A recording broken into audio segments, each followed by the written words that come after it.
1 चम्मच मैंने डाला है फेयर एंड लवली का, ये देखिए।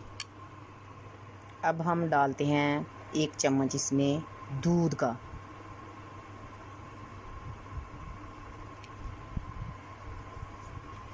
अब हम कर लेंगे इसको अच्छे तरीके से मिक्स। अब हम डालेंगे इसके अंदर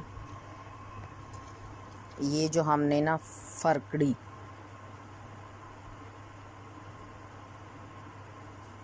पीस के और छान के रखी है चाय वाली छाननी से, आधा चम्मच हम डालेंगे इसके अंदर फरकड़ी।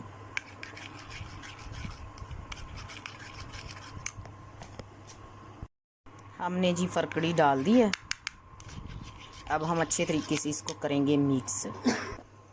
जो हमने फरकड़ी और दूध और डाला है ना, उसकी वजह से